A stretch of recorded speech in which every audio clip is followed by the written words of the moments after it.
Great. And then I come to the panelists. So a quick introduction, as you have seen in the email. We have on the call Deanna Zhang, was a fellow. Hi, everyone. Hello, was a fellow with aeioTu in Colombia. You might recognize her face because she was also a part of our famous and glorious fellowship marketing video. Thanks, Tom. We have that was your idea. Yes, I know. We have Shuyin, and Deanna is currently based in London. And we have Shuyin on the line, based in Vietnam. And Shuyin was an LGTBP Accelerator Fellow, responsible for the Smiling World Accelerator Program.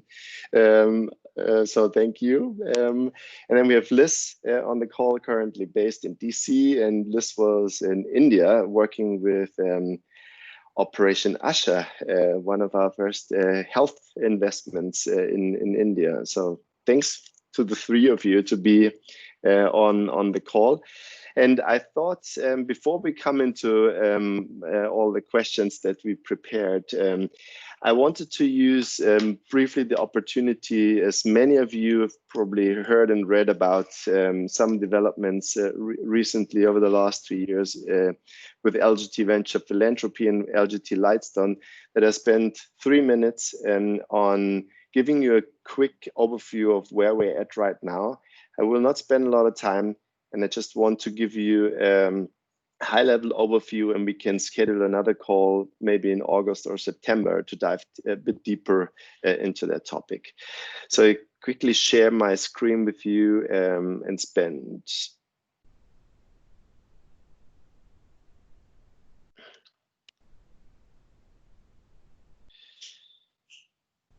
Good. Can you see my presentation? Yes. Okay, great.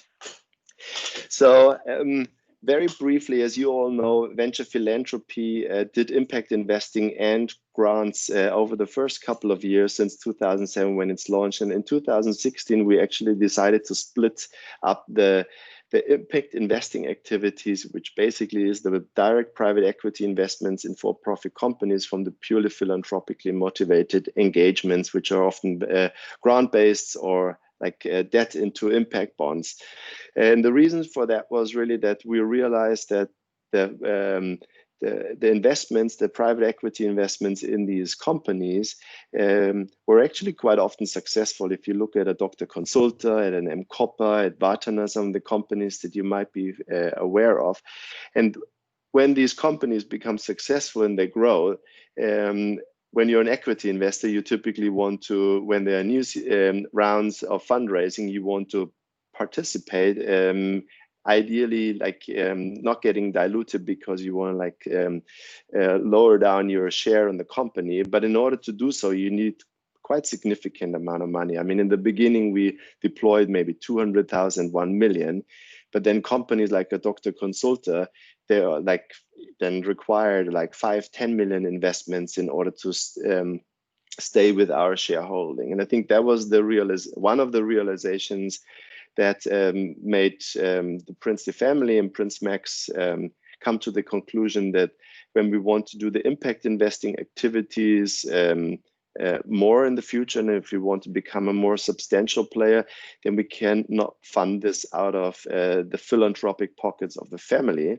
but really make it a commercial offering where other investors can deploy their institutional funding, their commercial capital. And that's what we're doing right now. So over the last 2-3 years, LGT Lightstone got established as a brand. A new team was set up, new people were hired. They were already investing quite a lot of money. I think, I don't know, Mark, if you can give the latest of the asset under management. Do you have that?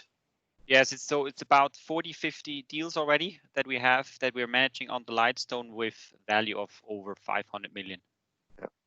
So out of the balance sheet of LGT, over $500 million were invested in these companies already. We also acquired a company in India called Aspada to strengthen our impact investing portfolio and team there.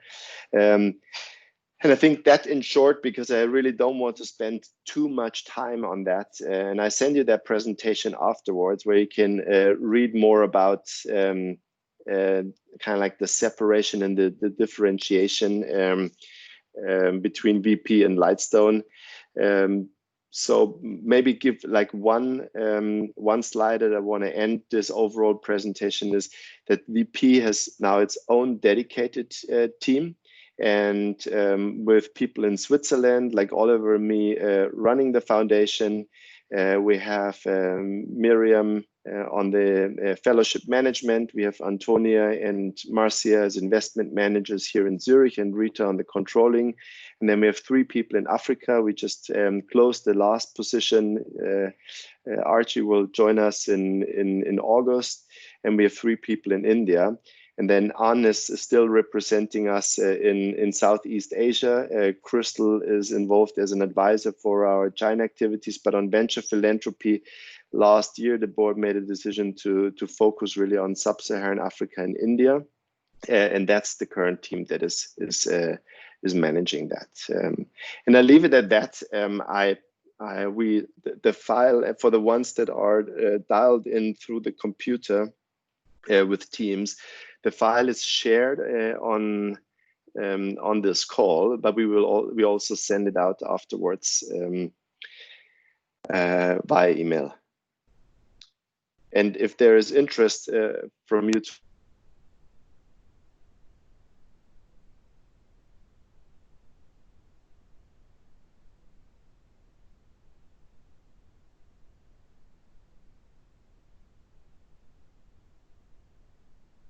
that was actually the wrong button. I only wanted to stop sharing my screen, and I dialed out. Sorry for that. So if you want to know more, let us know, and we're happy to organize a call later in the year to dive deep. Good. Without further ado, let's kick off with our panelists. So Deanna, I want to start with you. You had, I would say, quite a classical background coming from consulting into the fellowship, and it somehow enabled you to launch your career as an investment professional. You became an investment manager at LGT afterwards, now in your current role. So tell us a bit about what were the things that really helped you to transition in such a career in investment, in venture capital, private equity investing. Tell us a bit more, because I guess many fellows are interested in that kind of transition. Yeah, well, first of all, thank you so much, Tom and Miriam, for organizing, and to everyone, good morning, afternoon, evening, wherever you are. Hope you're safe, keeping healthy. Just to recap a little bit what Tom said. So I was in ICAD in 2011. I was with an organization called aeioTu in Colombia. They operate early childhood development centers for low-income children in Colombia in partnership with the government, and also using the profits from centers serving middle income and higher income children. So I was an international partnerships manager. Essentially, it's a biz dev strategy type role where I was helping them set up some of their processes and frameworks for managing, prioritizing international joint ventures, partnerships of different kind. And overall, the experience was really great. I had a great time. So we ended up traveling to Mexico and Brazil, setting up a whole new consulting division for the organization, helping them advise governments and other nonprofits how to scale up their model there.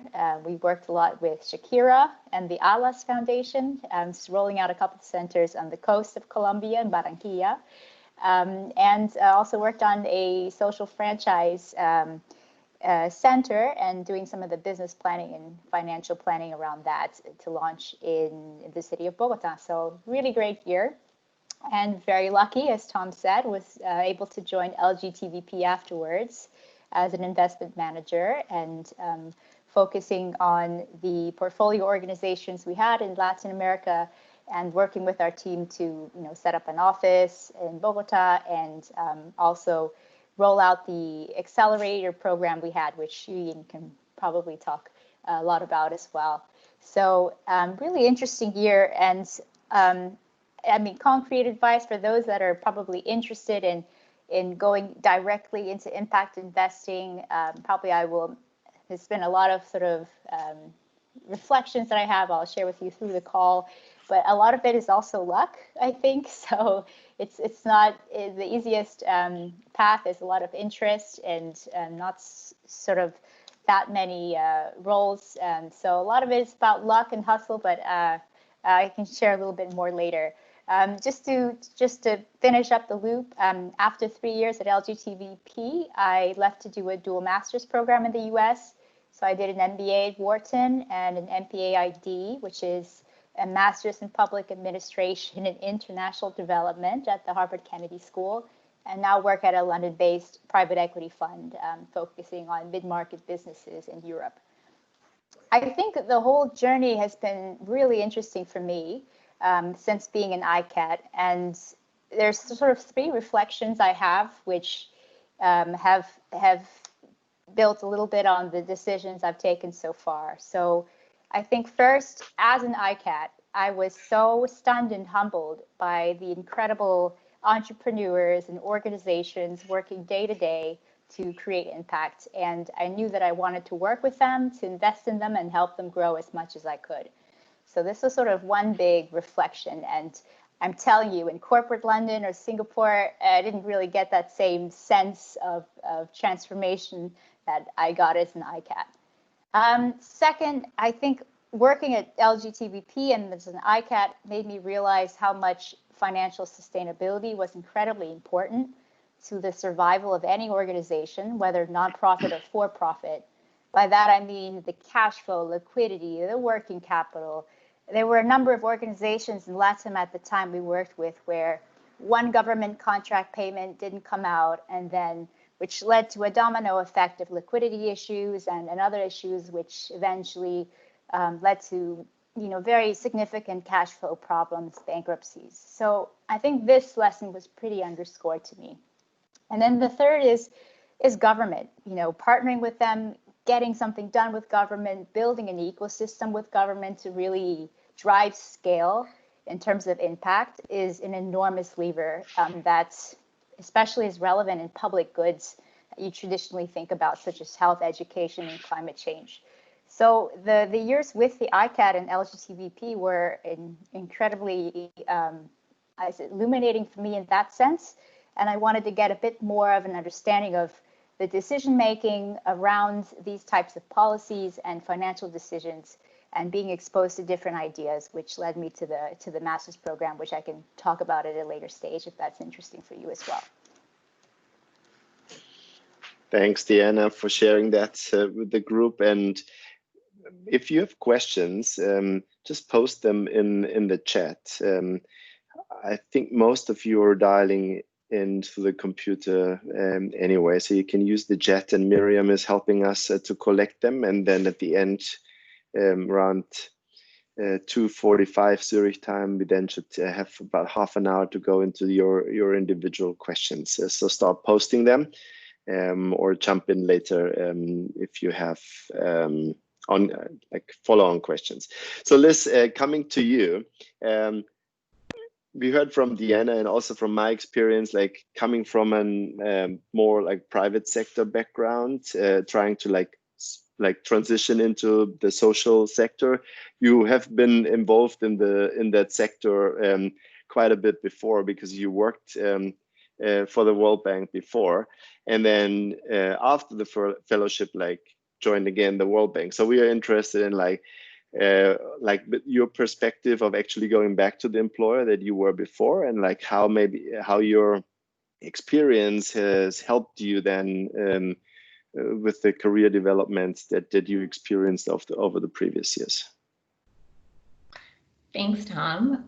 To back up, I guess it might be helpful just to point out that my interests, well, I have, like Tom said, I have a private sector background. I worked in asset management and just financial services in general for a number of years. And then I realized that I wanted to really work more with on entrepreneurship and SME development. So for me, the first step in that process was going to grad school. And because I felt like I wanted to have that fundamental understanding of what's important in development and like what are the solutions that have been tried in the past and where are we moving towards now.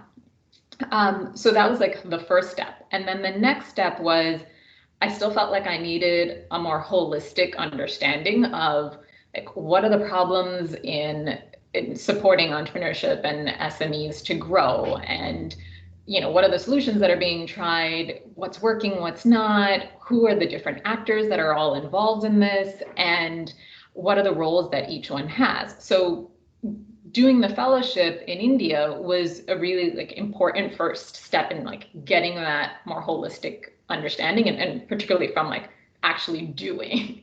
And while I had worked at the bank for a short period of time before the fellowship, it was more of like a sort of a gap period. But I was still thinking of the bank as a place where they're a big funder. They do support SME development, but from like very high level. They're only working with governments, and the way they push money out the door and develop the market is a good perspective to have. But I was like really itching to get into the field, and so the fellowship provided that opportunity. During the fellowship, I was working with Sati Distribution in India, which is actually a sister company of OpAsha. It was a really early stage startup that was providing clean drinking water to the low income in urban and rural areas. And because it was so early, I was holding a number of different hats, whether it was marketing or operations or fundraising or business development. I mean, we had so few people, you did whatever you had to do, which I'm sure many of you have been in that position during your fellowship year. And that experience was pretty intense. And when I completed my year, it made me really think about the kind of organization that I want to be working with, and at like what stage, whether it's really early stage or slightly between that early and like growth.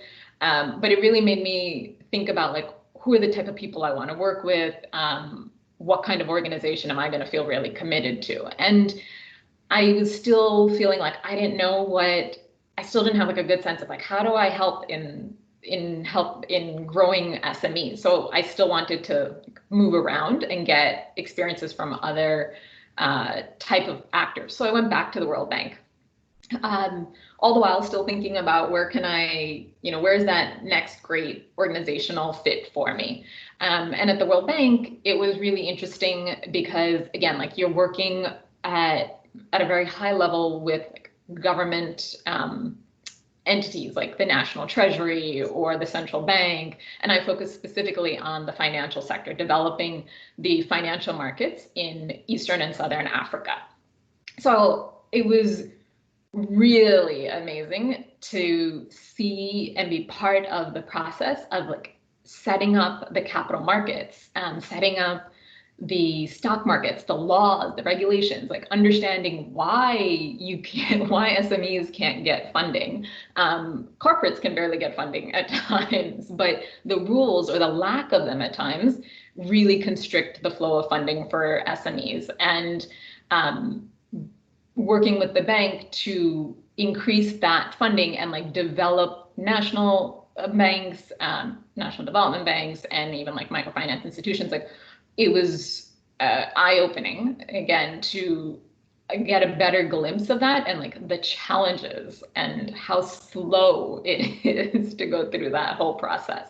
So I did that for a couple of years, and then I switched to USAID, yes, another funder, but in a different capacity. And at AID, I have worked both on, again, like ecosystem development, but also now more specifically with really amazing innovations. So earlier when I started with aid, I was essentially working in partnership with other impact funds and foundations to like specifically develop either local ecosystems for SMEs, like that would help increase access to capital or the access to that capacity building. And so it was either in like specific markets like Kenya and the work that we did there in terms of like spurring and funding new different approaches has been really great. And you see how it takes time. Like you have to throw a couple of different darts and test it out and be open to the things that are going to go wrong, but have a flexible enough structure with your partner to like test out the approach and give them time to kind of pivot. So since then I've switched to working more specifically with funding like really amazing innovations, whether they're in the private sector or nonprofit, and funding research related to it. And that for me is like, I really enjoy like just having that closer connection to the organizations. While it is really great to have the experience of working with a large donor that has a huge voice at the table, you know, at times you feel a little removed. And so at aid, it's really nice to know that like there is that place where I can have more of that connection and really get more of that insight that Deanna was talking about in terms of like the what's needed for businesses to grow, and you know the challenges that they'll have in working with government or other partners. All of those pieces for me has helped me fill in the landscape that just helps me have a better sense of like how different actors, whether they're impact funds or foundations or governments or the businesses, how they all come together to little by little help grow local ecosystems, and then ultimately for the benefit of growing that particular SME. So I'm happy to go into any of those pieces with further questions. Great, thanks, Liz. Yeah, I think it's a good segue to Shuyin, because having like working with all these innovations and entrepreneurs on the ground, I think it's also your daily work, Shuyin. You are now a partner at Patamar Capital, based out of Vietnam, and like you're working across Asia, I think, or they are working across Asia. So maybe tell us a bit more about maybe your role there, and also a bit like what do you see from an Asian perspective, and what trends, what are the impactful businesses? So share a bit more with our fellows the Asian perspective. Thank you. Sure. Thanks so much, Tom. It's great to be here. So I was reflecting a little bit just before the session, and I really have a lot to thank LGT and ICATS so much, because it was through them that I came to Vietnam for the first time 8 years ago, and 8 years later I'm still here. So it was really I approached my fellowship not really knowing anything about Vietnam, firstly, and then secondly, not knowing anything about impact investing. So I have to also wonder how I got chosen. But anyway, it worked out well in the end. And since that time, so after my fellowship, like Deanna, I also became an investment manager for Southeast Asia in my case. And then for the last 5 years or so, I've been working at Patamar Capital, as Tom mentioned, which is an impact investor investing across Southeast Asia and South Asia. So in terms of some of the things that we're seeing in Asia, I think in some ways things have changed very dramatically. I think in other ways things are still somewhat the same. I think in the way that they've changed dramatically. I remember when I first came to Hanoi in 2013, you could count, I think, not only the number of impact investors, but the number of even venture capital or private equity firms on just two hands, right? There were really just a handful of different organizations out there investing in Vietnam. And if you fast forward today, I think that's just changed so dramatically. It's super crowded sector or super crowded space right now. I think especially in the COVID recovery phase, I think because Vietnam has done so well during COVID with no deaths and only 300 cases total, and I think a very impressive recovery kind of forecast for this year. Actually, that investor interest has just accelerated in Vietnam, which has been very stark over the last few months, which is good for the country, of course. And it's a really different environment from, I think in 2013, we were one of the only investors really looking at solutions and, companies really targeting low-income communities. I think when we talked about companies which served, the mass market, the working poor, it was very surprising and odd. I think the interesting thing is that today, most mainstream venture capital and private equity firms are also focused on the same thing, right? Or at least they claim like, hey, we want to serve the next billion consumers. We want to serve these micro SMEs. We want to reach the unbanked or underbanked. So I think it's quite interesting to see kind of everyone flood into this space and, try and stake out their claims in this territory for the first time. And I think it's forced us impact investors to do a lot of hard thinking about, this concept of additionality, right? Because I think in the past, we were one of the very few sources of capital looking at these companies and providing support and capital to them.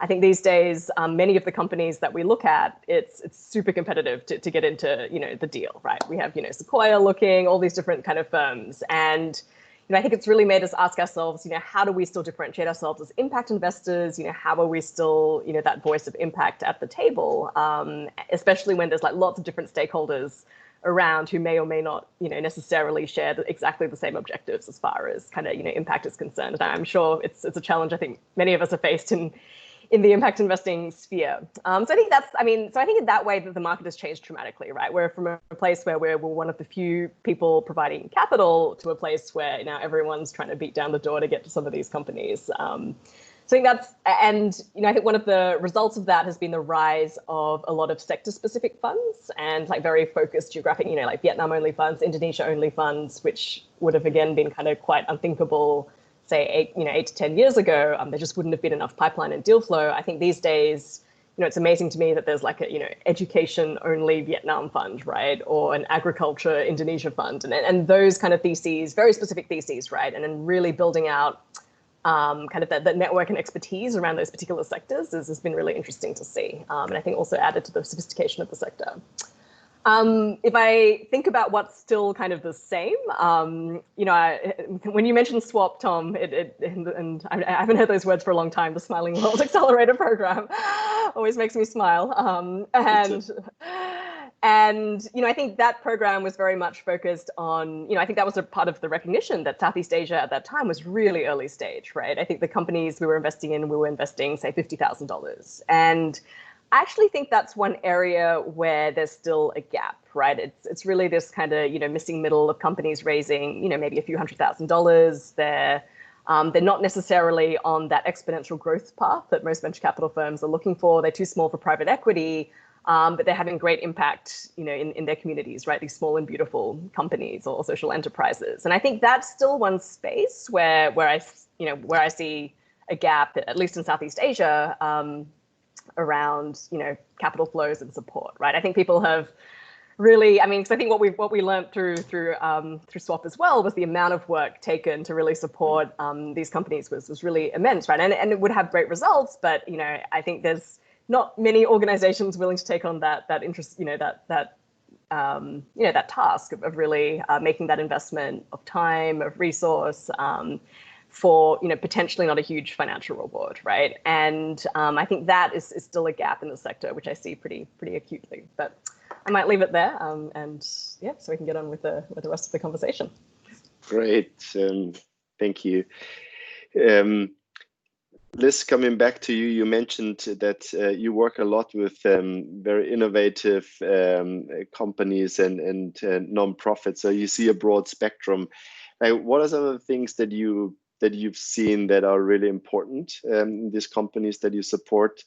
Maybe also now with COVID, where you see like, okay, that it exemplifies, or like even like not exemplifies, but surfaces some qualities that maybe we've been aware of that they're important, but now with regards to resilience to this crisis became even more important.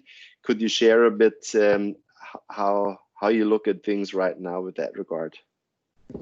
Sure. So just to answer your last question first, because I know I'm going to end up forgetting, right? I think in terms of what we're seeing for responding to COVID and resilience, at least with the organizations that I tend to work with or our portfolio, just having a good cash flow management, expertise and knowledge or help somehow is really important, and having a cushion. Yeah, I mean, you have to start off having that cushion. And so like our organizations generally aren't experiencing much difficulty because they've gotten grant funding from us. So they're doing pretty well. But they are experiencing certainly other challenges with just figuring out how to pivot, considering that they're not, for the ones that are revenue generating, they don't know, like, how are they still supposed to keep running their business when they can't actually do anything on a daily basis if things are locked down in their countries. You know, like, how do you provide, how do you help kids in schools if they're not going to school? Like, what are you going to do in that respect? So because they at least have our grant funding, they can continue to like fund their people and keep things at like status quo. But really having, like, thinking far enough in advance to like have enough of a cushion, and when you do find yourself strained, like having somebody with that experience to kind of guide you through, all right, where do I need to, like, what do I need to look at in my in all of my like outflows, and you know, or where can I make the cuts? How long can we keep going? Where else can I get inflows from? What are different scenarios to plan around? But I'm sure things will also vary depending on sector, and I don't really have like sector or geographic specific insights. But going back to your broader question about what works, I think there's like for these innovative solutions, I think there's so many ways to answer that. And so I'm gonna try to do it more from just like a funder perspective, and also caveating that when I say like what works, what's gonna help them make an impact, I'm gonna say, like, if we're thinking about having a social impact for about like 1 million people, because that's the definition that we're using right now anyway for the team I work in. What we've seen with our portfolio, like early signs of that, is the ones that actually, the innovations that actually end up like scaling and having that large scale impact, they're the ones that have established like partnerships with, whether it's like governments or like certain associations, but they're like working in their ecosystems, and they've set up the partnerships that they need. They've got, like, they brought in the necessary stakeholders. Related to that is they're operating in a more developed or mature ecosystem. It's a lot harder to have those connections if it's just like, if the ecosystem of different actors are like so disparate and you have to do everything for yourself. The other things that we've seen are that the really low cost, the solutions that are like very low cost per unit are the ones that actually end up getting where they'll get the customers, like whether it's like government that's buying and supporting it, or like just your like everyday average person. It's got to be affordable. Another thing that we've seen is the ones that actually have evidence, like real evidence of causality, that's going to support their case even more in terms of getting that buy-in from like other funders, whether they're impact investors or government or foundations, because everybody's wondering, where do they put their money? And then the ones that have like involvement with a researcher who can like help them focus on like what are the questions to ask and like how do we measure that causality, they're that much better placed if they are starting off with that kind of expertise on board. From more of like an operational perspective, I think from the funder's shoes, we've got to be super patient. If you want to help 1 million people, this is not going to happen in our regular like 2-3 year funding cycle. We have to be patient and recognize it's going to happen. It's going to take a really long time, a decade or more, and we need to provide sort of like a continuum of different kinds of capital along the way to plug in to help with that. And just being in a partnership for the long term, like working at donor entities, we have a tendency to fund something for 3 years and then we say bye. I don't think that is helpful, because then, you know, some of these innovators just, they lose their main source of funding after that, and they don't have the connections afterwards. And you know, when we are funding, we need to be flexible in terms of not being so prescriptive in what we expect the innovator to do, and like following everything in a linear line. Just giving them the flexibility to do what they think is best, regardless of like how they get there, and then rewarding them for that. So like, at least with my work, we pay based on like achieving milestones, as opposed to saying you worked for X amount of time, or you produced some report and now we're gonna pay you. I mean, we do a little of that, but we're trying not to do too much of that. And I think the last thing is also just going back to the point about like working in more mature ecosystems, like funders across the board, we need to be willing to actually invest in developing those ecosystems. And I don't think like we do enough of it, but I've seen where when you have enough of the actors working in coordination with, like, you know, the accelerators, the impact funds that are all working together, and then having like specific programs at the government level in coordination, like based on the conversations that they've had with the different intermediaries, that makes such a huge difference versus everybody doing their own thing and not really having a more coordinated approach. And we just have to be committed to investing in that ecosystem development over the long term. Yeah, thanks, Liz. I think we similar experiences in our portfolio, and like one thing that it sounds a bit like stating the obvious, but what we experienced internally as well as with our portfolio organization, the adoption of technology like was so rapid in the last 2 to 3 months. I mean, if you look across our portfolio, so many really lifted their models into digital service delivery model, and how fast it worked with mothers to mothers, for example, like the outreach to their mentor mothers and the community health workers, and the interaction with clients. Even if mobile phone penetration is not there everywhere, not everyone has smartphones, but just like how rapidly the organization changed and adopted the technology and trained the people, and there was so much willingness and joint effort to make that happen. I think that was really amazing to see. So I think when we look back in a few years' time, I think with regards to technology adoption, that will stand out as a massive accelerator for that development.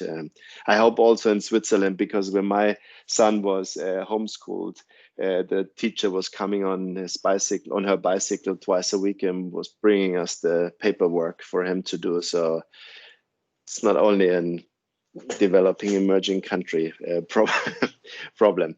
But anyway, coming back, bringing it, thanks Shuyin and thanks Liz for giving us a bit more insights on the sectors and on the developments and what you're looking at.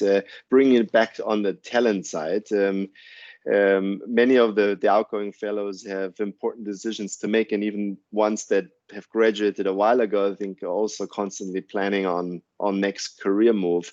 Maybe Deanna, if you look back the last couple of years, how did you make decisions about your career, and like what would you say were one of the key decisions that you made? Can you help fellows, outgoing fellows, a bit to share your view on career planning, career decision making? That would be great. Yeah, sure. You always ask me the tough questions, Tom. Yeah. Not just kidding. I think broadly speaking, first of all, on a personal note, I think I've always made decisions a bit more based on the right gut feeling versus something which is probably a bit more traditionally accepted. So, example, at university, parents pressured me to take some corporate finance jobs in San Francisco or corporate strategy. It was like the more natural, traditional approach, and somehow it just didn't feel right to me, and it's not really what I wanted to do. So right off the bat, decided to move to Jakarta, and I work in management consulting. So never been in Jakarta before, had no idea what I was really doing. I didn't speak Bahasa Indonesia. I had to learn and pick that up. And working in a market with very little market data and an enormous degree of informality. But you know what? In the end, I think it was the right decision, an incredible stretch experience, which is what I recommend a lot of you guys think about, those moves which could really take on a little bit more risk and stretch you in a different way. So just keep that in mind in terms of your next decisions. I think in terms of career overall, I guess two advice for you guys, two pieces of advice. One is that I like to think of your career steps in blocks, 2 to 3 years, 3 to 5 years. Well, first of all, because you don't know what's going to happen in 20 years. I had a professor at university tell me, Deanna, don't stress out so much about your decisions. Some of these organizations, these roles, these industries that exist today, no one would have been able to think of them 20 years ago. They didn't exist. And I would predict a similar pace of acceleration and change for the next 10, 15, 20 years. So that's why I like to think of it in blocks. And as for your next block, another counselor in MBA told me most people for their next career step are looking to change one of 3 things, either their function, their role, or their geography. And it's quite hard to change more than 2 out of those 3 levers, if you think about it. And so she was stressing, don't try to change too much at one time.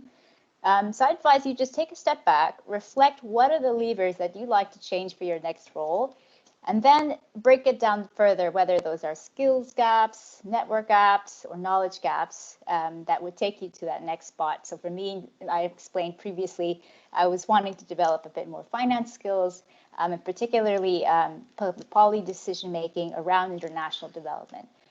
So keep that in mind as you think through. And the next big piece of advice I would say is hustle, hustle, hustle. Be persistent, be creative, and don't give up when people tell you no. So again, there are millions and billions of people out there who are hustling harder than you right now to get what they want. So don't be lazy and just go for it. So again, personal example, changing into a private equity role based in Europe was something that people were like, don't even try. You have in emerging markets, impact investing, early stage focus in Latin America and Southeast Asia. Just don't even try. Don't listen to those people who tell you no, first of all. Second of all, be creative about how you approach opportunities for yourself. And this applies if you're looking for roles in impact investing too. So, for example, instead of just applying to roles in a reactive manner, I would suggest try putting together like a whole plan, saying, cold call some firms, get warm introductions, say, look, this is what I plan for my internship or my work with you guys, a project.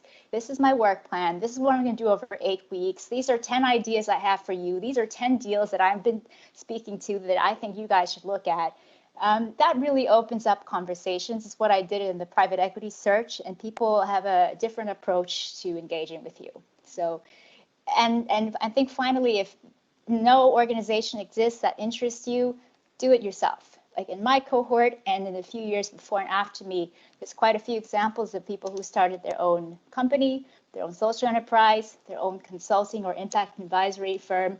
I think Clemens on this call is an example as well. There's many others.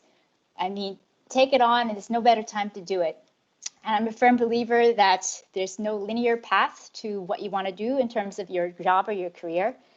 Could be parabolic, could be stepwise, could be really loopy. But if you're determined, I think you're going to get there anyway. And that's what I would suggest for your next step. Wow, I wish I had that advice before I made all my decisions. That's great. Thanks, Deanna. That's really helpful. So it's actually interesting when you say like use your gut feeling, because I thought that you were more like you had a plan and you know how to get there. But I think it's a combination, and like to have a plan how to get there, but then also never forget to listen to your gut feeling. If something just doesn't feel right, then even if it makes sounds right, but it doesn't feel right, then probably don't do it. No? That's right. I think you know deep down inside.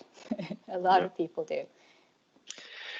Great, thank you. That was really insightful. Shuyin, last question to you before we open up. Now I have two more questions. One to you, Shuyin, and then one last question to all of the panelists.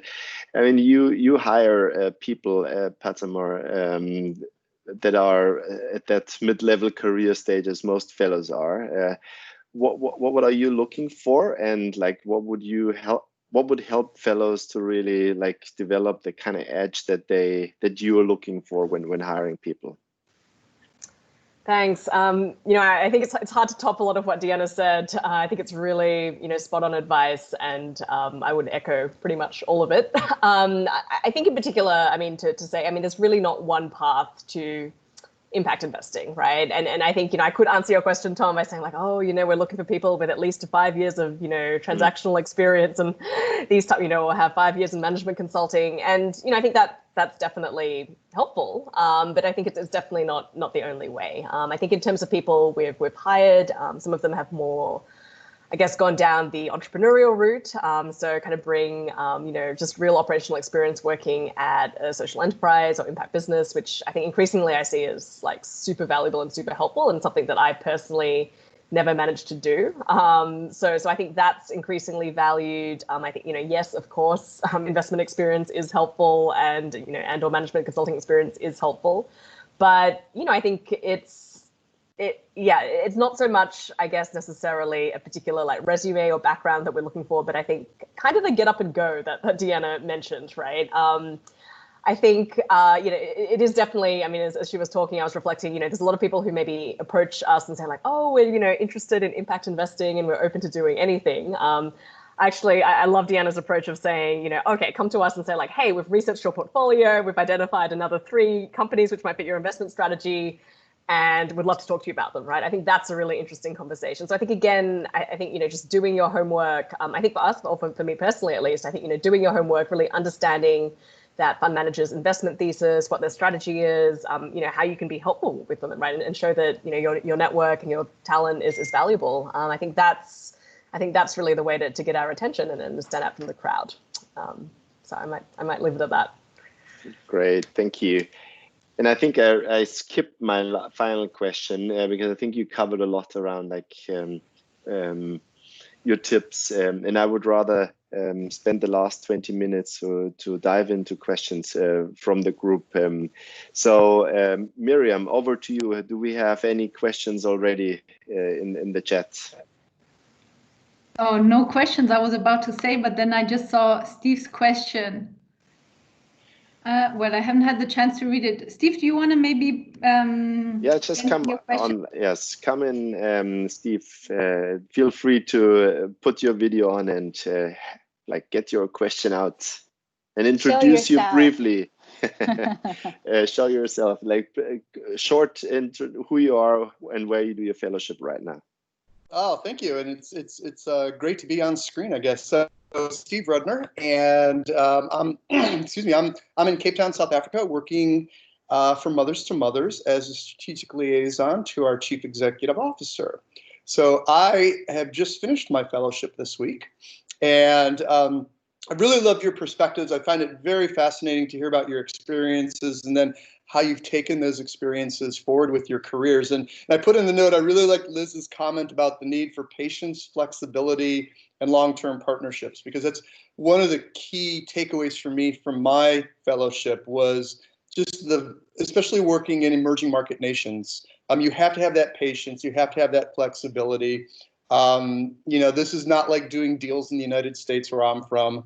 So I really came to appreciate that much, much more during the past year.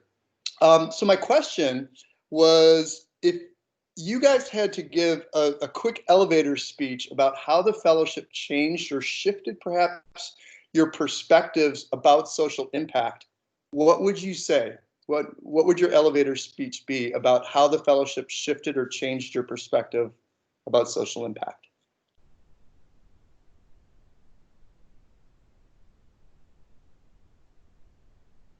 That's why we hired him, because when you think, Deanna, I always have asked the tough questions.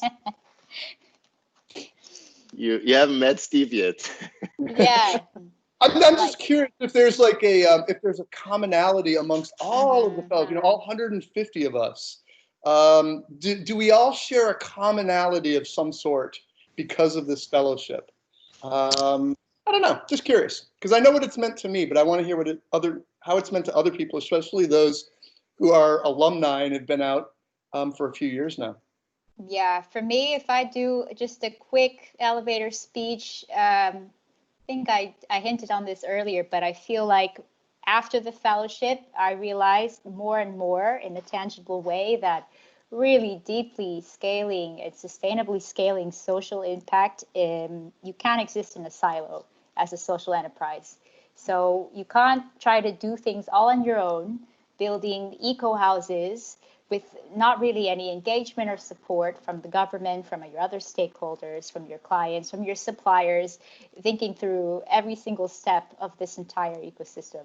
So I guess a framework that I think about is one we used a lot in HKS. So it's the development trilemma. So this is solutions that are there for the long run, have to be either have to be all three, you have to have all three. One is technically feasible, technically correct. So your solution, whatever problem and solution your organization is addressing. Two, they have to be administratively feasible by the people running your organization and by the government supporting it. And three, they have to be politically supportable. So at the top echelons, whatever level of decision making in a country, they have to support this. And if one of these three pillars isn't there, the initiative might not have a great chance to succeed over the medium long run. So you see a lot of examples of solutions which are brilliant, I don't know, whether it's in renewable energy or in a particular level of low cost clinic primary care, but without the other two elements, without the right people and teams to drive it forward, without the right buy-in from all types of people, you can't sort of get your legs on the ground for a long time. So that's sort of the elevator pitch that I got after the fellowship.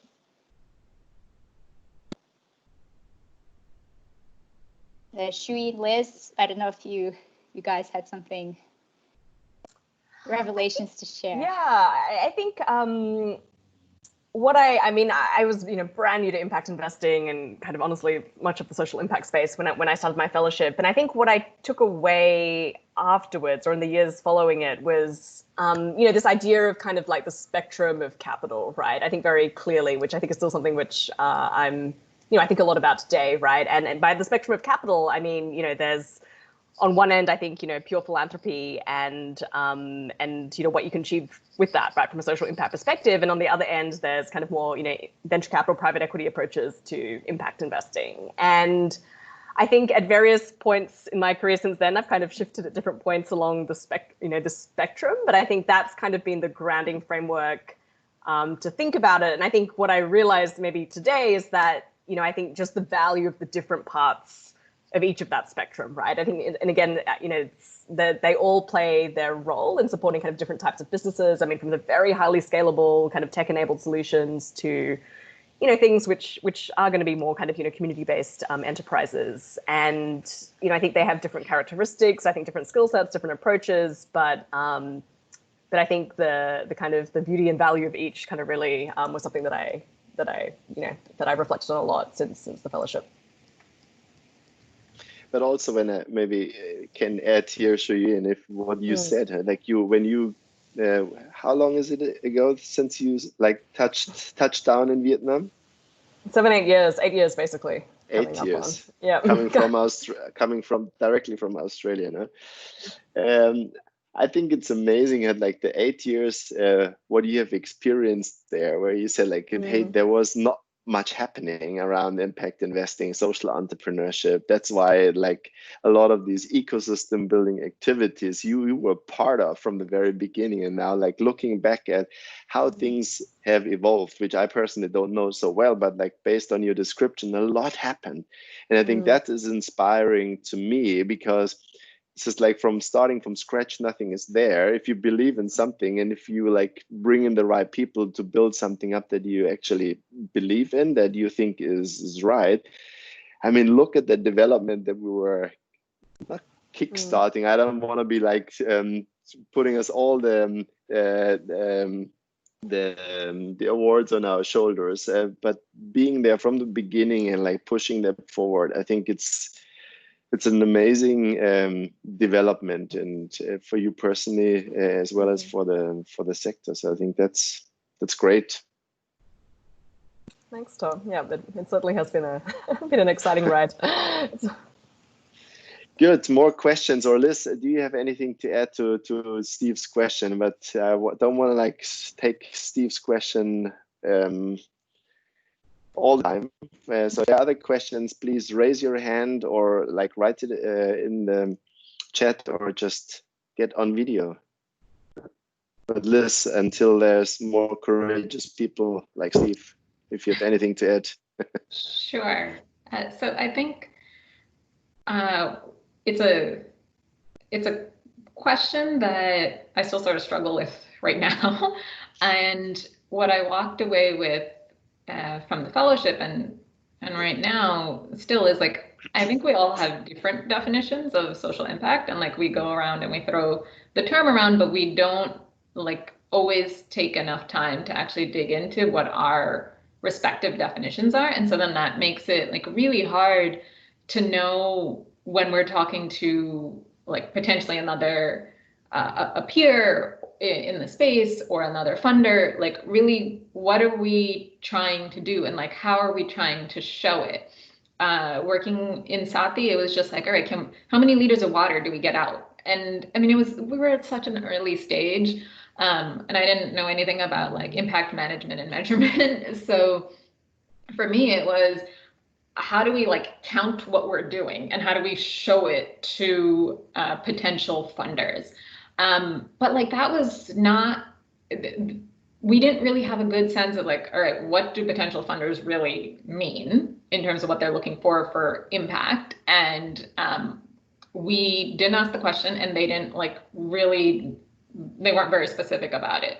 I think we're getting better, you know, almost like 10 years later from there, but I think it's still an important question to ask all the time. Like, just be really clear. What's social impact to you? How do you define it? How do you measure it? And like, what's it to the other person? Because then you can start like figuring out, oh, how do you work together to achieve X? Great, thank you. Is anyone from the existing cohort willing to share how COVID impacted your fellowship? So if there are no more questions to the panelists, we can turn it around and see if anyone from the group wants to ask questions to the existing cohort. So let's turn it around.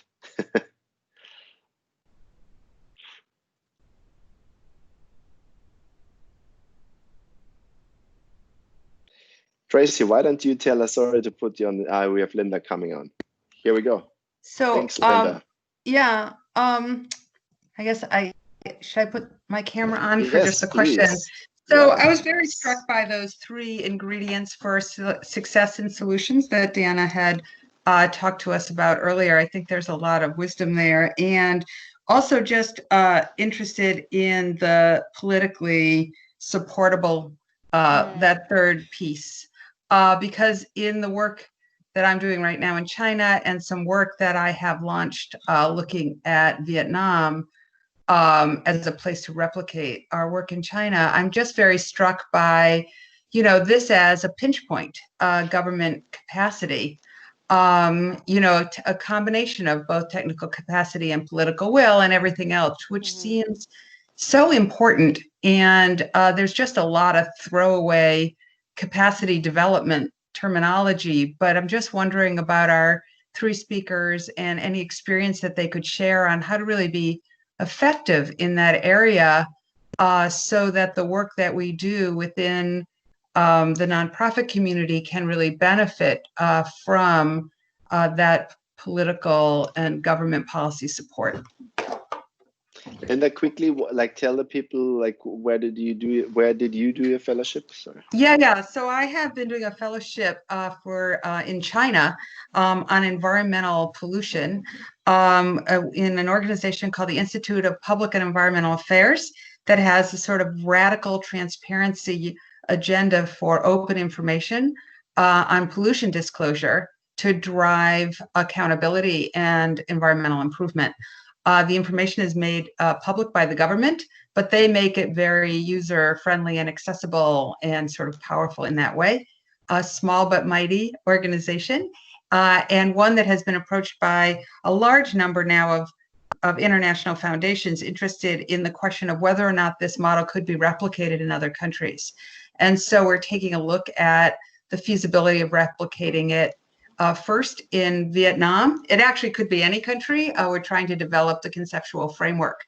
And of course, the government role in doing something like this is absolutely critical because they would be needing to provide the information and of course would be needing not to shut the idea down.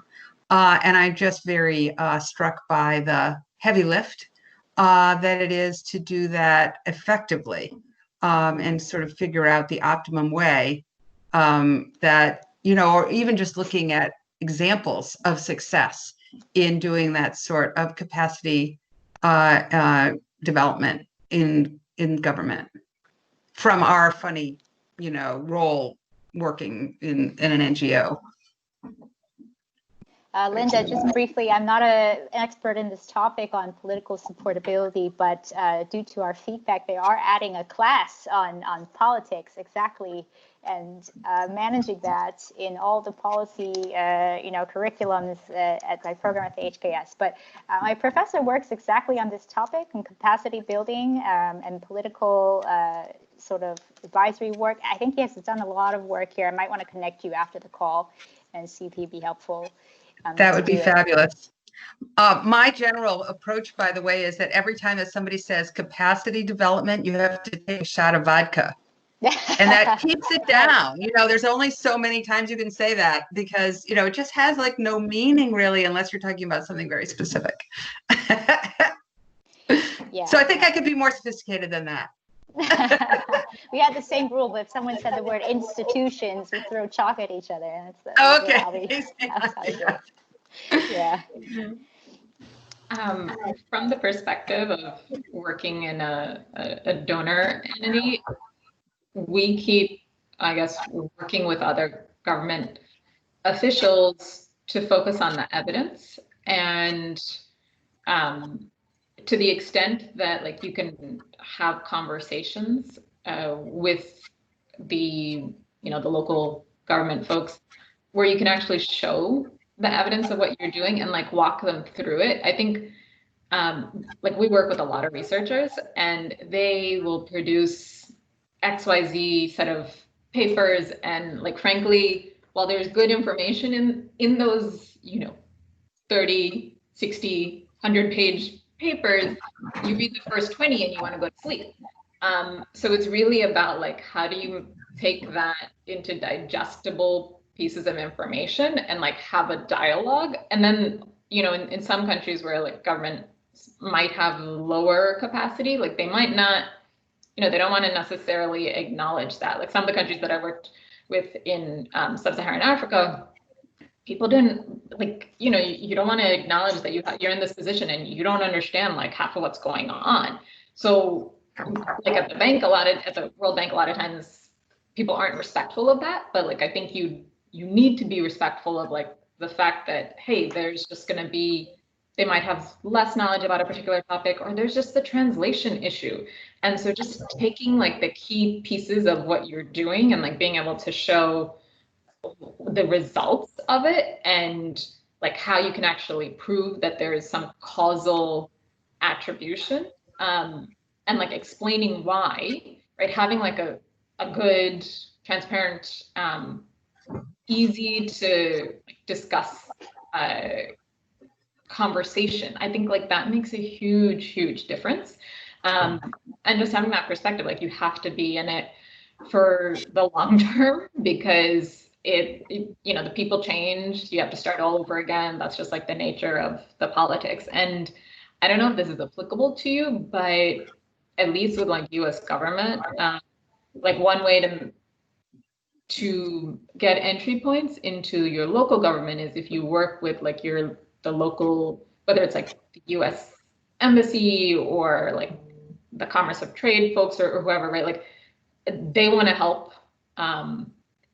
US organizations in other countries. So I don't know if that's the case to the same extent with other countries, but like that's an avenue to also try and pursue. Thanks. And we have, I think, time for one last final question, because it's so short and sweet, from Clemens, like what's missing that impact investing becomes mainstream? Shuyin, what are your thoughts around that? Yeah, I think for me, it's a great question. Something that I wish we had the very brilliant answer to. I think for me, it's I already see a lot of progress, I think, in kind of the mainstreaming of, say, ESG investing, right? Or I guess, like, and I think that's where, there's ESG, style investing, and then there's impact investing. And I think we've got to be super clear about the distinction. So I think organizations making kind of broad sweeping statements about like, oh yes, we've allocated $8 billion to impact investing. But I mean, when it's more like ESG investing or something else, I think that's not super helpful. I think being very clear about the kind of intention setting, what exactly they're defining as their, how is their investment process and their investment strategy changing to take into account social environmental impact. I think for each organization to define that clearly, I think is really critical, right? Or else there'll be this kind of blurring of the lines of confusion in the field, and it'll become very messy, and there'll be a lot of impact washing. And I think yes, better data and more transparency, right? I think not only about, say, the financial track record of, whether it's ESG investing, whether it's impact investing, but also kind of the impact track record. And I think there's been actually amazing strides being made in that field recently. And I don't think it's actually acceptable anymore to, throw up one's hands and say like, oh my gosh, there's no way of comparing these different types of, impact investing products or, responsible investing products.